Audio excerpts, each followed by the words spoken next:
사람들은 지혜로운 자가 되기를 원합니다. 그렇다면 지혜란 뭘까요? 지혜란 어떤 일에 대한 바른 자세, 그리고 문제를 해결하는 어떤 특별한 솜씨, 기술, 그것을 일반적으로 지혜라고 말합니다. 그렇기 때문에 어떤 사람이 지혜롭다 이렇게 얘기할 때는 그 어떤 그 대상에 대한 그 자세가 어떠했느냐, 그 대상에서 생겨나는 여러 가지 문제를 어떤 방법으로 주변 사람들한테 고통을 주지 않고 바르게 해결해 나가느냐, 거기에 이제 지혜 여부가 결정이 됩니다. 병이라고 하는 대상이 주어졌을 때 어리석은 사람은 이 병에 대해서 바른 태도를 갖지 못합니다. 그저 겁만 집어먹고 큰일 났구나 탄식만 하지요. 그런데 이제 지혜로운 사람은 일단 병이 딱 생기면 병원에 갑니다. 그래서 이제 의사의 처방을 존중하고 의사가 시키는 대로 자기 몸 관리를 하지요. 그리고 이제 쉽게 병이 낫지 않아도 희망을 가지고 꾸준히 치료를 받습니다. 그러면 그 병을 고칠 수가 있습니다. 우리가 이제 인생을 살아가면서 여러 가지 대상을 지혜롭게 상대를 해야 되는데 그 가운데 제일 참 상대하기 어려운 대상이 고난이라고 하는 것입니다. 이 고난이라고 하는 것이 딱 주어지면 이걸 아주 지혜롭게 대처를 해야 돼요. 만약 우리가 고난이라고 하는 대상이 주어졌을 때 지혜롭게 처리를 하지 못하면 고난의 늪에 빠져서 스스로 자멸할 수밖에 없습니다. 성경은 지혜를 참 많이 강조합니다. 근데 이제 성경에 나타난 여러 가지 지혜 중에 고난에 대한 지혜를 종합을 해보면 제가 성찰하기는 한 4가지가 있어요. 하나는 고난을 극복하는 겁니다. 예를 들면 베드로 같은 사람이지요. 베드로는 주님을 아주 치명적으로 배신을 했습니다. 이 베드로 마음속에는 주님에 대한 민망함, 미안함, 그리고 자신이 수제자였는데도 불구하고 주님을 그렇게 모질게 배신했다는 아픔이 있어요. 고난이라고 하는 것은 밖에만 있는 게 아닙니다. 내 안에도 얼마든지 고난은 자리 잡을 수가 있습니다. 이 베드로는 이런 그 내적 고난을 겪었는데 결국에는 그걸 극복을 했어요. 그래서 주님을 위해서 뜨겁게 살다가 스스로 순교를 했습니다. 고난이 주어지면 그걸 극복하는 것, 이것이 하나의 지혜입니다. 두 번째는 그 고난을 수용하는 겁니다. 받아들이는 거예요. 어쩌면 극복하는 것보다 받아들이는 것이 더 뛰어난 지혜일지도 모릅니다. 우리는 인생을 살면서 여러 가지 고난이 주어지는데 그 고난을 다 극복할 수 있는 게 아니에요. 우리 힘으로 고난을 극복할 수 없는 것들이 참 많이 있습니다. 자, 그럴 때는 그 고난의 상황을 그냥 받아들이는 겁니다. 예를 들면 어떤 사람이 교통사고를 당해서 결국에는 다리 하나를 자르게 됐어요. 상당한 충격이죠. 그렇지만 엄연한 현실이잖아요. 이미 다리는 하나 잘려져 나갔습니다. 이제 누구를 원망하고 또 자신의 실수를 탓한다 해서 달라질 게 아무것도 없잖아요. 지혜로운 사람은 자기가 다리 하나가 잘려져 나갔다는 것을 인정합니다. 그리고 그것을 받아들이는 거예요. 그리고 받아들인 상황에서 내가 무엇을 앞으로 할 수 있을까, 이걸 생각을 해야 됩니다. 수용, 받아들이는 것, 이것도 고난에 대한 지혜입니다. 아브라함을 우리가 한번 생각을 해봅시다. 하나님께서 아브라함한테 와가지고서 백세에 낳은 아들 이삭을 번제로 드리라 이렇게 말씀을 합니다. 자기 아들을 제물로 바치라 그런 얘기잖아요. 얼마나 혼란스러웠겠어요. 얼마나 당황했겠어요. 어쩌면 하나님에 대한 어떤 그 분노 같은 것이 있었을지도 모릅니다. 그러나 결국 아브라함은 하나님의 명령을 수용을 했습니다. 받아들였어요. 받아들인 결과로 아브라함은 더 큰 축복을 받았습니다. 우리에게 주어진 어떤 현실, 이것을 우리가 극복할 수 없다면 그것을 인정하고 받아들여서 거기서부터 새롭게 출발하는 것, 이것이 고난에 대한 지혜입니다. 세 번째 지혜는 어쩌면 지혜 중에 최고의 지혜다 이렇게 말할 수 있는데, 고난을 즐기는 것입니다. 대부분 많은 사람들은 고난이 주어지면 짜증을 내고 불평하고 신세타령하고, 또 이런 고난이 나에게 주어진 것은 누구 때문이라고 생각을 해서 그 사람 그저 원망하고 이제 그렇게 살아가거든요. 그런데 어떤 사람은 고난이 딱 주어지면 그 고난을 즐겨요. 자기에게 고난을 준 사람을 미워하거나 원망하지 않고 그 사람 탓하지 않고 고난을 즐깁니다. 최고의 지혜죠. 즐길 수 있으면 더 이상 고통은 없습니다. 즐길 수만 있다면 더 이상 마음의 불안과 공포도 없어요. 편안해집니다. 요셉 같은 사람이 바로 그런 사람이에요. 그가 얼마나 억울합니까? 그가 얼마나 참담한 고통을 겪었습니까? 근데 그 성경에 요셉의 일대기가 아주 비교적 상세하게 기록이 되어 있는데도 불구하고 이상한 것은 요셉이 그 누구를 원망했다는 구절이 단 한 구절도 없습니다. 저는 그래서 이 요셉은 자기에게 주어진 고난을 즐긴 사람이다, 이렇게 생각을 합니다. 대단한 사람이에요. 그 다음에 이제 마지막 하나가 고난을 또는 자기에게 주어진 여러 가지 일들을 망각하는 겁니다.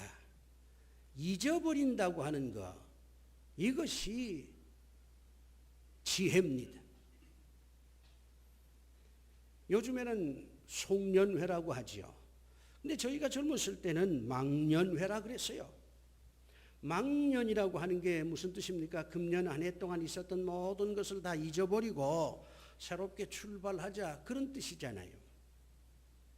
발음이 좀 이상해서 망년회가 송년회로 바꾸어졌는지는 모릅니다만은 송년의 참된 의미는 망각에 있습니다. 잊어버려야 새 출발이 가능합니다. 기억하면서 새 출발을 할 수가 없어요. 바울은 대단히 지혜로운 사람입니다. 바울이 왜 지혜로운 사람이냐? 오늘 이건 성경 말씀을 보면 잊어버리자, 잊어버렸다, 이런 표현을 썼어요. 바울은 빌립보 교회 교인들한테 이 편지를 써서 보내는데 그 감옥에서 보냈거든요. 감옥이라고 하는 데가 어떤 데입니까? 여러분 상상해 보세요. 감옥은 굉장히 고통스러운 공간이에요. 자유가 없는 공간이죠. 뭐 요즘은 어떨지 모르겠습니다만 옛날에 감옥은 매 맞는 곳이기도 합니다. 아주 슬픈 장소예요. 그런데 또 달리 생각하면 이 감옥은 자기를 성찰하는 장소입니다. 사람이 분주하게 돌아다니면요, 자기 성찰이 안 돼요. 분주하게 돌아다니는 것 별로 좋은 거 아닙니다. 우리는 분주하게 돌아다니면서도 때로는 혼자만의 시간을 가져야 합니다. 그래야 자기 성찰이 가능하다 그 말이에요. 바울은 분주하게 산 사람이에요. 정신없이 동서남북을 돌아다니면서 복음을 전한 사람입니다. 근데 이제 이 사람이 감옥에 들어왔어요. 바울은 감옥 안에서 자기의 지난 인생을 돌아봅니다. 그리고 깨달은 게 참 많지요. 그 가운데 하나가 빌립보 교회 교인들 보고 지나간 모든 것을 나는 잊어버렸다. 잊어버리는 것이 지혜라고 하는 것을 깨달은 겁니다. 여러분들도 오늘 송년주일이잖아요. 금년 1년 동안 있었던 모든 것을 여러분이 이제는 잊어버려야 됩니다. 분명하게 말씀드리지만 여러분이 잊지 않고 새 출발은 없습니다. 1월 1일 날은 우리가 흔히 새해라고 얘기합니다마는 옛 것을 기억하면서 옛 것을 등에 짊어지고 어떻게 새해라고 말을 할 수가 있습니까? 오늘은 잊어버리는 날입니다. 금년 한 해 동안 있었던 모든 것을 잊어버려야 우리는 새해로 뛰어들어갈 수가 있습니다. 오늘 본문을 보면 이 바울은 잊어버린다고 하는 것을 굉장히 강조를 했어요. 어떻게 강조를 했느냐? 오직이라고 하는 말을 썼습니다. 오직이라고 하는 이 단어는 강조할 때 쓰는 단어입니다. 오직 너만 사랑하겠다. 강조잖아요. 뭐 나중에야 뭐 또 딴 사람 사랑한다고 할지라도 말로 오직 너만 사랑한다. 이거 강조예요. 오직 믿음으로. 이거 강조입니다. 지금 바울이 오직이라고 하는 이 단어를 잊어버린다는 말로 연결시켰어요. 그러니 얼마나 사도 바울이 이 망각을 강조하고 있는지 우리는 충분히 이해가 됩니다. 잊어버리세요. 금년 한 해 동안 있었던 모든 것을 잊어버리세요. 그래야 여러분에게 새 출발은 주어집니다. 다 잊어버리고 새 출발을 해야 내년도는 여러분이 하나님의 축복을 받는 해가 될 것입니다. 그런데 자, 잊어버리자. 뭘 잊어버리느냐? 이게 문제예요. 하나님의 말씀은 구체적이고 명료합니다. 말씀 자체가 신비하지만은 그 신비는 그냥 흐리멍텅한 신비가 아니에요. 분명하고 정확하고 확실하고 현실적인 그런 신비입니다. 잊어버리자. 뭘 잊어버리란 말이냐? 이런 질문이 나올 수 있잖아요. 사도 바울의 그 지금까지 삶을 쭉 정리를 해보면 아마 바울은 잊어버리자 할 때 나는 다 잊어버렸다 할 때 4가지를 잊어버렸을 거예요. 4가지를 잊어버렸을 겁니다. 바울의 삶을 통찰해보면 그걸 찾아낼 수가 있어요. 첫째, 뭘 잊어버렸느냐? 뭘 잊어버리겠다고 이렇게 단호하게 말을 하느냐? 성공한 자신의 삶을 잊어버리겠다. 그런 뜻입니다. 사도 바울은 성공적인 삶을 산 사람입니다. 가는 곳마다 복음을 전했고 많은 사람들이 바울의 복음 전파에 응답을 해서 그리스도 예수를 영접을 했습니다. 교회를 많이 세웠습니다. 많은 사람들한테 존경과 칭찬을 받았습니다. 어떤 지방에 갔더니 사람들이 이 사도 바울을 마치 신처럼 섬겼어요. 그는 스스로 말하기를 나는 사도 중에 지극히 작은 자라고 말했지만 그건 바울의 얘기고 현실적으로는 사도 중에 그는 으뜸이었습니다. 대단히 성공적인 삶을 살았어요. 그런데 사도 바울이 성공적인 자신의 삶을 잊어버린다. 그렇게 고백을 하고 있습니다. 제가 보기에요, 가장 어리석은 사람은 자신의 성공을 오래 기억하는 사람입니다. 사람들은 자신의 성공을 기억하려고 해요. 내가 이렇게 성공했다 이거죠. 성공을 자랑합니다. 성공을 내세웁니다. 성공을 오래 기억합니다. 그런데 이것은 대단한 어리석음이에요. 왜냐하면 성공을 오래 기억하는 사람은 반드시 겸손한 게 아니라 교만해집니다. 교만의 결과는 패망이라고 하나님께서 말씀하십니다. 성공을 오래 기억한다고 하는 것은 이미 패망의 길로 들어서는 것과 같습니다.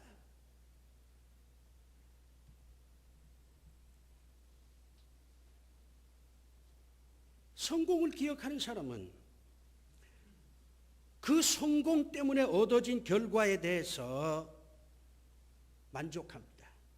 진보와 발전이 있을 수 없이. 그리고 성공에 집착한 사람은 그 성공을 가져온 어떤 그 노력에 대해서 자화자찬하게 되고, 성공을 가져온 그 방법에 대해서 너무 과신하게 됩니다. 이런 상황에서 성공한 사람은 저런 상황에서도 반드시 성공하는 게 아니에요. 성공을 잊어버리지 못하는 사람,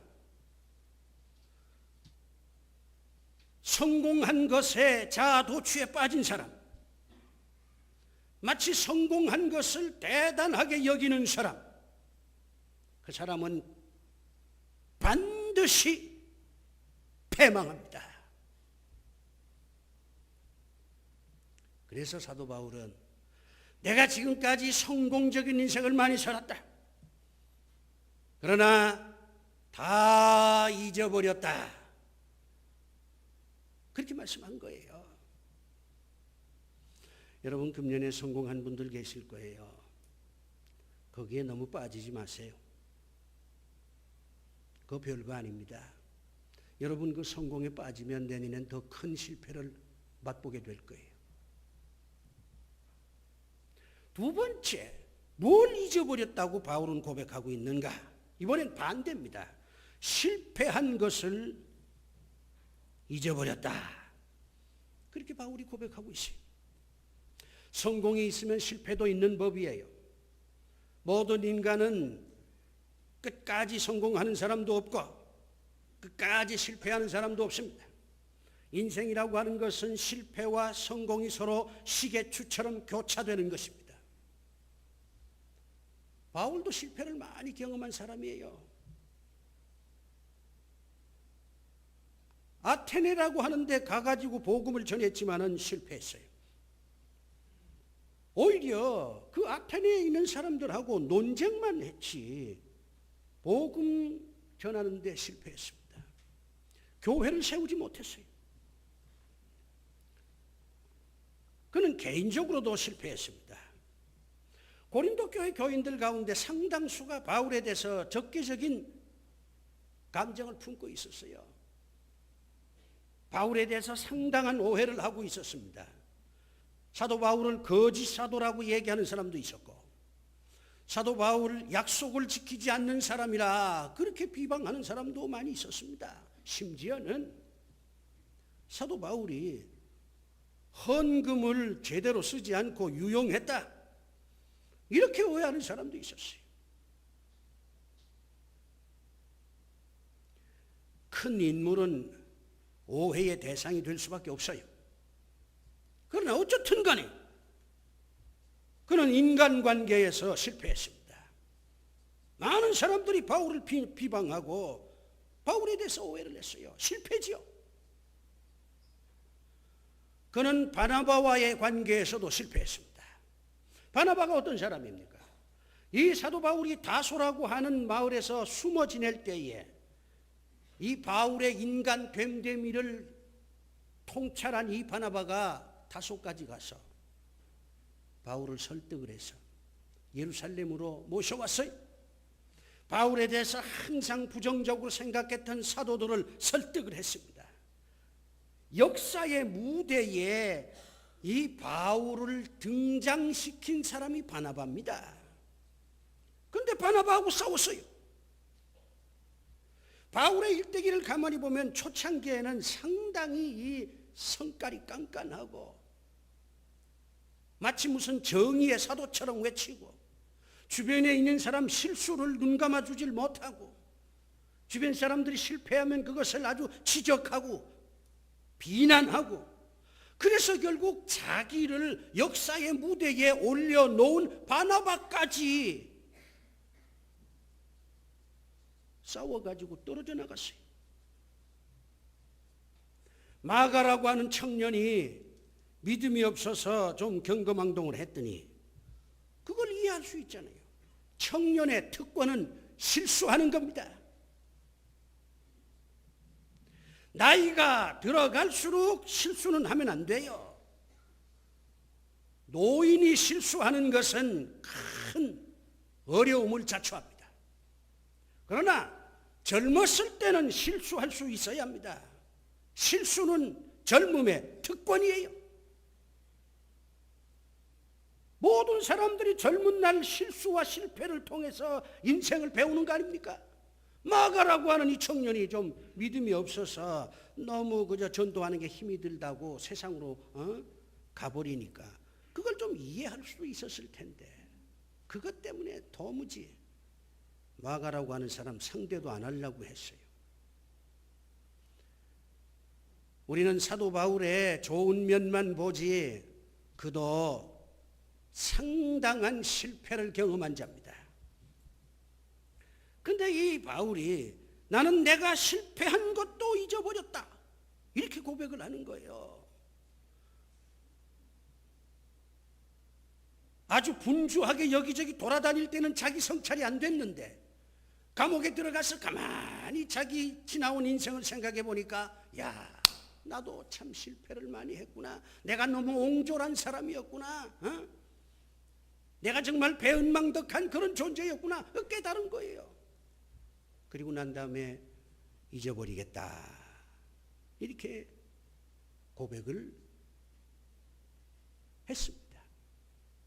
실패를 잊어버리질 못하면요 전진이 불가능해요. 실패한 사람은 무기력증에 빠져가지고 앞으로 나가질 못해요. 그렇기 때문에 실패를 정리하지 않고서는 아무것도 할 수가 없습니다. 여러분이 금년에 실패한 것들만 있을 거예요. 그거 이젠 잊으셔야 합니다. 실패의 그 기억을 가지고서 어떻게 새해를 시작하시겠습니까? 안 되잖아요. 실패한 거 다 잊어버리십시오. 세 번째 잊어버렸다. 뭘 잊어버리느냐? 자기가 지은 죄를 잊어버리겠다. 그렇게 지금 고백하고 있습니다. 사도 바울은 죄를 많이 범한 자입니다. 예루살렘 교회에 스데반이라고 하는 아주 진실한 집사 한 분이 있었어요. 근데 이 바울이 그 스데반 집사를 죽이는데 뒤에서 조종을 했어요. 살인 교사범입니다. 물론 이 사도 바울이 그때는 판단을 제대로 못했어요. 이 사도 바울은 그때 어떤 생각을 했냐면 예수 믿는 사람을 잡아 죽이고 예수 믿는 사람을 감옥으로 다 집어넣는 것이 하나님을 위한 것이라고 생각을 했어요. 저는 여기서요 이런 생각을 해봐요. 신앙생활을 제대로 하지 못할 바에는 안 하는 게 낫다. 바울의 모든 그 끔찍한 죄는 신앙생활을 했지만은 바르게 하지 못한 데서 생긴 거예요. 서양의 역사를 보면 소위 선교라고 하는 이름으로 제국주의적인 만행을 범한 게 참 많습니다. 하나님께 영광을 돌린다는 그 깃발 아래 수많은 사람들을 못살게 굴고 수많은 사람들을 억울하게 만든 죄악이 우리 기독교 역사에 있습니다.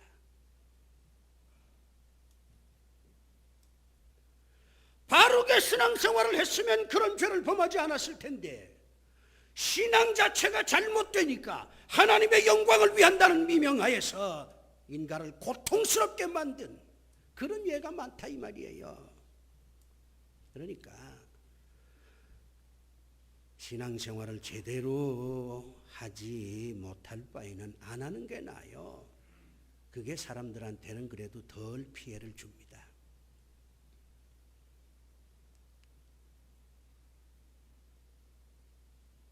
사도 바울은 그런 끔찍한 죄를 범한 사람이에요. 죄를 가지고서야 어떻게 새날을 시작할 수 있겠습니까? 여러분들도 금년에 지은 모든 죄를 다 잊어버리세요. 죄를 지으면 죄책감이 생기고 죄책감이 생기면 사람이 옹졸해지고요. 분별력도 흐려지고 열등감에 빠지고 어떤 사물을 바라볼 때 왜곡하게 됩니다. 자기 합리화를 자주 하게 돼요. 우리 예수 믿는 사람들이 죄에 대한 태도는 세 가지예요. 하나는 가능하면 죄 짓지 않으려고 애쓰는 겁니다. 그렇지만 우리가 연약하니까 죄를 지을 수밖에 없잖아요. 그래서 두 번째, 회개하는 겁니다. 죄를 지으면 그저 회개하는 게 제일 지혜로운 거예요. 나는 죄를 짓지 않으려고 했는데 누가 나를 유혹해서 누가 날 시험에 들게 해서 내가 넘어졌다. 그런 구차한 변명하지 말고 내가 죄를 지으면 그냥 내가 회개하면 됩니다. 그 다음에 세 번째는 회개하고 나면 죄책감에서 벗어나야 됩니다. 그 죄를 잊어야 돼요. 이사야서를 보면 하나님께서 우리 죄를 용서하신다. 이스라엘 사람들의 죄를 용서하신다. 이제 그런 표현이 많은데 용서라고 하는 이 말은요. 잊어버린다는 말에서 나온 거예요. 용서는 뭡니까? 잊어버리는 거예요.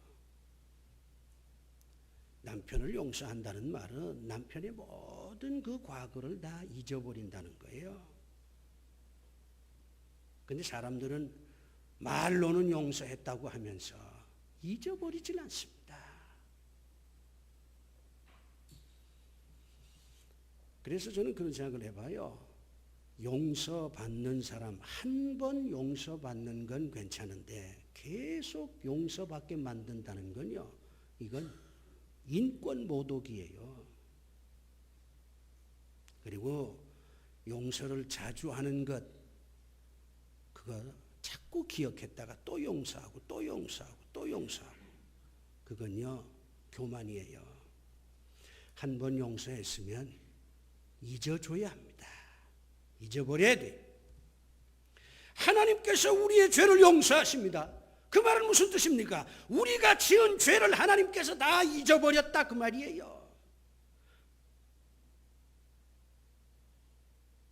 사도 바울은 자신이 지은 죄를 이제는 잊어버리겠다. 바로 그런 뜻입니다. 마지막으로 하나, 사도 바울이 잊어버린다고 할 때 그 대상은 뭐냐면 환경입니다. 환경. 자기에게 주어진 환경을 잊어버리겠다는 거예요. 사람들은 자기에게 주어진 환경을 잊질 못해요. 병들었다 그러면 항상 어디 가든지 나는 병들었다 여기에서 헤어나오질 못해요. 오늘 본문을 보면 오직이라고 하는 말이 또 하나 강조되는 부분이 있습니다. 첫 번째 부분은 잊어버린다는 쪽에서 오직이란 말이 나왔고, 또 하나는요 목표를 얘기할 때 오직이라고 하는 표현을 썼습니다. 12절 말씀이 그거잖아요. 내가 이미 얻었다 함도 아니요 온전히 이루었다 함도 아니라 오직 내가 그리스도 예수께 잡힌 바 된 그것을 잡으려고 달려가노라. 오직이라고 하는 게 또 어디에 이제 연결되어 있냐면 목표와 연결되어 있어요.